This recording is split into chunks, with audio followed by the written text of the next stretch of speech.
के साथ काजल ठाकुर। राज्यसभा चुनाव के नतीजों की घोषणा, बीजेपी से संजय भाटिया की जीत। और ये बड़ी खबर आपको बता दें, उनकी जीत के बाद अब कांग्रेस से कर्मवीर बौद्ध की भी जीत हुई है। निर्दलीय प्रत्याशी सतीश नांदल की हार हुई है। संजय भाटिया को 31 वोट मिले, कर्मवीर बौद्ध को 28 वोट मिले, सतीश नांदल को 27 वोट मिले। निर्दलीय प्रत्याशी की 1 वोट से हार हुई है।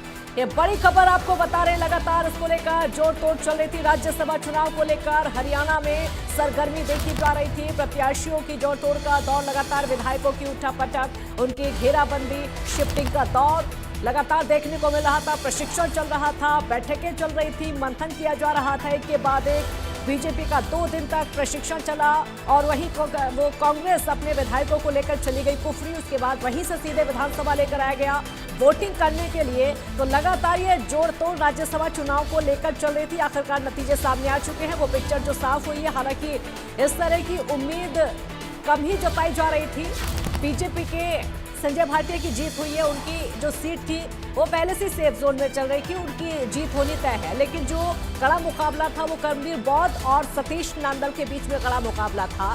अब यहाँ कर्मवीर बौद्ध की जीत हुई है, लेकिन बहुत ज्यादा फर्क नहीं है सतीश नांदल और कर्मवीर बौद्ध के बीच में। सिर्फ 1 सीट का अंतर है।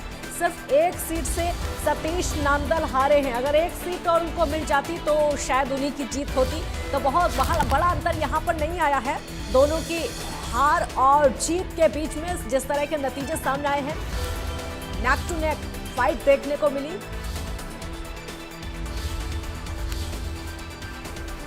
और यही वो तस्वीर है जिसके लिए लगातार कई दिनों से भाग दौड़ चल रही थी। इसको लेकर कई दिनों से बैठकों का दौर चल रहा था। इसके लिए प्रशिक्षण चल रहा था। विधायकों को एक जगह से दूसरी जगह शिफ्ट करना, चाहे बीजेपी भी अपने विधायकों को साथ में रख रही थी, भले ही वो प्रशिक्षण का बहाना हो या फिर बैठक का बहाना हो। कांग्रेस की रणनीति तो साफ थी कि सभी विधायकों को एक साथ ले जाना है। रिजोर्ट वाली रणनीति देखने को मिल रही थी। हिमाचल अपने कांग्रेस को 31 विधायकों को लेकर कांग्रेस चली गई थी। उसके बाद वहीं से सीधे विधानसभा आते हैं और वहीं से सीधे वोटिंग करते हैं। अब रिजोर्ट के अंदर उनको प्रशिक्षण दिया जा रहा था कि किस तरह की मीटिंग हो रही थी, वो तो कांग्रेस ही जाने।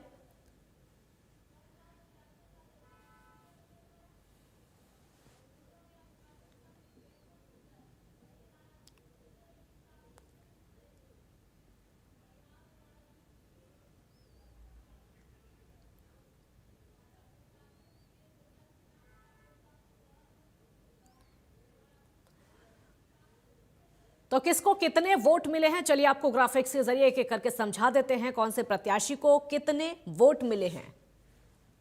अब समझ लेते हैं। संजय भाटिया की जीत हो गई है, 31 वोट उनको मिले हैं। कर्मवीर बौद्ध वो भी जीते हैं, 28 वोट उनको मिले हैं। सतीश नांदल की हार हुई है क्योंकि सिर्फ 27 वोट उनको मिले हैं। तो ये वो राज्यसभा का रण हम आपको बता रहे हैं जो कि कल देखने को मिला।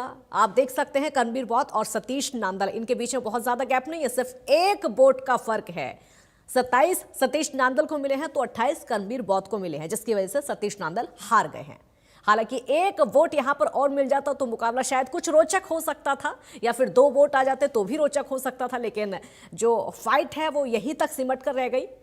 संजय भाटिया, उनकी जीत पहले से ही तय मानी जा रही थी, जो कि 31 वोटों से पूरी तरह सेफ चल रहे थे।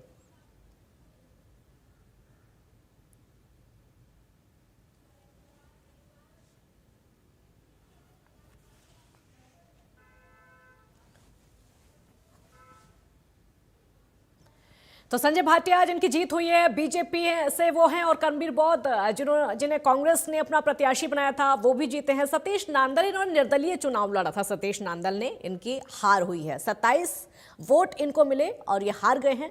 तो दोनों की जीत, बीजेपी और कांग्रेस दोनों के ही प्रत्याशी जीत गए हैं। संजय भाटिया भी जीत गए हैं, कर्मवीर बौद्ध भी जीत गए हैं।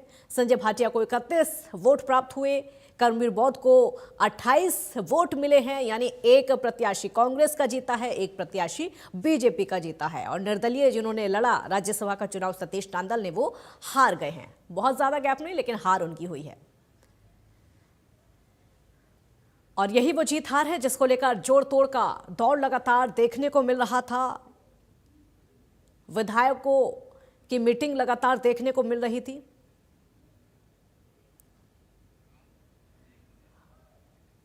तो आपको ये बता दें कि जिस तरीके से काउंटिंग शुरू हुई, रात को 1 बजे चुनाव के नतीजे घोषित हुए, तब तक धड़कनें इन सब की तेज होती रही कि आखिरकार क्या होगा, क्या वो रिजल्ट आएगा, कैसी वो पिक्चर साफ होगी। लेकिन जब 1 बजता है जैसे और चुनाव के नतीजे घोषित हो जाते हैं तो पूरी तस्वीर पूरी तरह साफ हो जाती है। जैसे ही कांग्रेस के प्रत्याशी की भी जीत होती है तो कांग्रेस के हौसले भी यहाँ पर बुलंद हो जाते हैं। कांग्रेस को भी लगता है कि हमने सही किया, हम अपने 31 विधायकों को हिमाचल ले गए थे, हमने बिल्कुल सही किया और यही वजह हुई कि हमारे एक प्रत्याशी की हमारे जीत हो गई है। हालांकि ये तभी हो पाया है जब कांग्रेस अपने विधायकों को हिमाचल ले गई थी।